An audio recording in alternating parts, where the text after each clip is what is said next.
Hello বন্ধুরা, good morning. সবাই কেমন আছো? আবার চলে এসেছি একটা নতুন ভিডিও নিয়ে। তো সবাই তো জানো আজকে সরস্বতী পুজো। তো সকাল সকাল উঠে তোমাদের দাদা ভাইয়ের টিফিন করে দিয়ে আমারও চান হয়ে গেছে, কৌশিকেরও চান হয়ে গেছে। এবার পুজোটা দেবো। আর সবাইকে জানি, এই দেখো বন্ধুরা, আমার ঘরের ছোট্ট সরস্বতী মাতা। আমি সেই সরস্বতী ঠাকুরটাকেই পুজো দিয়েছি।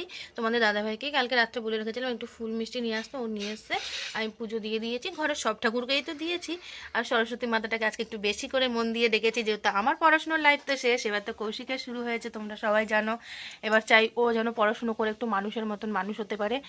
আর সেই কারণেই সরস্বতী মাতাকে একটু বেশি। আর কুল কিন্তু আমি যত বছরই হয় আমি কিন্তু সরস্বতী পুজো না গেলে কুল খাই না, এবছরও খাইনি। তো পুজোটা কমপ্লিট হয়ে গেছে। তো চলো যাই, একবারে রেডি হয়ে তোমাদের সামনে আসবো। তার আগে চলো একবার দেখিয়ে দিই। তো দেখলো তো বন্ধুরা আমার পুজো কমপ্লিট হয়ে গেছে। তো চলো যাই, গিয়ে রেডি হয়ে একবার তোমাদের সামনে আসছি। তো চলো। এই দেখো বন্ধুরা, পুরো রেডি হয়ে গেছি। তোমাদের কৌশিকও রেডি। ওই দেখো, ও লাল পাঞ্জাবি পরেছে, শুয়ে আছে। তো দেখো পুরো রেডি হয়ে গেছে সিম্পলের মধ্যে। তো চলো, 11টা বাজে, 11টা কি 11:30 বেজে গেছে। তো চলো যাই, বেরিয়ে যাই স্কুলে। তারপরে আমি আর কৌশিক বেরিয়ে পড়েছি অঞ্জলি দিতে, কিন্তু যেখানেই যাচ্ছে সেখানেই দেখছি অঞ্জলি হয়ে গেছে, বা ব্রাহ্মণ এখনও আসেনি, অনেকে নিজেরাই করেছে। তো লাস্টে অবশিষ্ট সময়, এমন সময় এসে পৌঁছেছে, এখানেও দেখছি অঞ্জলি কমপ্লিট হয়ে গেছে। লাস্টে শুধু আমি আর ছেলে অঞ্জলি দিয়েছি ফাঁকায় ফাঁকায়। বন্ধুরা তখন তো দেখেছিলে শাড়িটা এক পিন করা ছিল, প্রচণ্ড কষ্ট হচ্ছিল। আবার এসে পিন টিন করেছি, আবার খোপা টোপা করে ফুল টুল লাগিয়েছি। এদিকে মাও চলে এসে কৌশিক এসে ফোন দেখা শুরু করে দিয়েছে। আর আবার এসে রেডি হয়েছে আর বসে আছে। আমি আগের অবস্থায় থাকলে এতক্ষণ হয়তো ঘেমে শেষ হয়ে যেতাম, যা গরম লেগেছিল। আবার বাড়ি এসে আবার শাড়ি পিন করে চুলটা খোপা করে তারপরে গেছি। তো কয়েকটা ফটো দেখে নাও।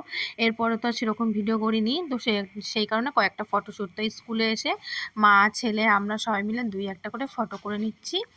আর ঠাকুরটা তো এত সুন্দর হয়েছে আর এত বড় হয়েছে, আর এখানে আলপনাগুলো না খুব সুন্দর লাগছিল।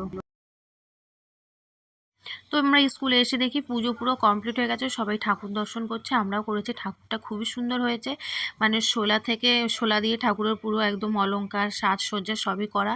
আর ঠাকুরটা খুবই সুন্দর লেগেছে আমার। কিন্তু ঠাকুরটা হলো এরা রাখে না স্কুলে, এটাকে নাকি আবার বিসর্জন দিয়ে দেয়, যেহেতু অনেক বড় ঠাকুর, কোথায় রাখবে, রাখার সেরকম জায়গা নেই। এই রুমটাই হয়েছে পুজো, আর অন্য আর একটা রুম আছে, সেখানে ডেকোরেশন করা হয়েছে, আলপনা দিয়ে ফুল দিয়ে রঙ্গোলি বানানো হয়েছে, খুব সুন্দর করে সাজানো হয়েছে। কৌশিক আমাকে ভিডিও করতে দেবে না বলে ও তো ক্যামেরার সামনে বারবার এসে লাফালাফি করছে, এত সুন্দর লাগছিল আমার। আর আমরা যেহেতু 1:30টার দিকে এসে দেখছি পুরো পুজো শেষ। পুজোর প্রসাদও আমরা ভাগ্যে পাইনি, কিন্তু হ্যাঁ, কৌশিকদের স্কুলে শুধু পুজো নয়, আজকে কৌশিকদের স্কুলেও খাওয়া দাওয়াও হবে। আর এই ম্যাডাম এত সেজেছে, আমি ওর প্রশংসা করছি বলে আমাকে বলছে তুমি কম সেজেছো। আমি বলছি না, আমি যা সেজেছি অনেক অনেক সেজেছি। আমি সেরকম সাজতে ভালোবাসি না, মোটামুটি তো দেখেছো তোমরাই, আমি সিম্পলই থাকি। তো এখানে কৌশিকের বন্ধু মিলে লাফালাফি করছে, আর এখানে আমরা সবাই এসে বসে পড়েছি, যেহেতু এখন কিছু লোক খাওয়া দাওয়া করছে, ওদের হয়ে গেলে আবার আমরা খাওয়া দাওয়া করবো এখান থেকে। খাওয়া দাওয়া বলতে টেবিলে বসিয়ে না, বুফে সিস্টেমের খাবার নিয়ে যে যেখানে বসে পাচ্ছে খাচ্ছে। যে আমরা খাওয়া শুরু করে দিয়েছি, যেহেতু ভিডিওটা আমি করছি তাই আমাকে আর দেখানো যাচ্ছে না। এরা খাওয়া দাওয়া করছে দেখো। আর আমার খাবারটা কি হয়েছে না, কৌশিক জল ঢেলে দিয়েছিল, আবার একটা থালা নতুন করে আনতে হয়েছে। আর এখানে কৌশিকও দেখছি একা একা খেয়ে নিচ্ছে, ও কিন্তু কখনো একা একা খায় না, হাত দিয়ে আমাকে খাইয়ে দিতে হয়। আর সেই কারণে এবার দেখছি না, ও সবার সামনে বসে ও নিজেই বলছে আমি একা একা খাবো।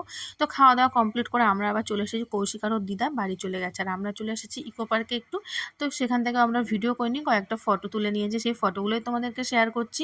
কারণ যেহেতু কৌশিক পড়ে গেছিলো আগের দিন, তো পায়ে ব্যথা পেয়েছে, ও ঘুরতে পারবে না বলে ওকে আর নিয়ে আসা হয়নি। তো সন্ধ্যা হয়ে গেছে, এখান থেকে ঘুরে এবার আমরা কি করব, আমরা বাড়ি চলে যাব।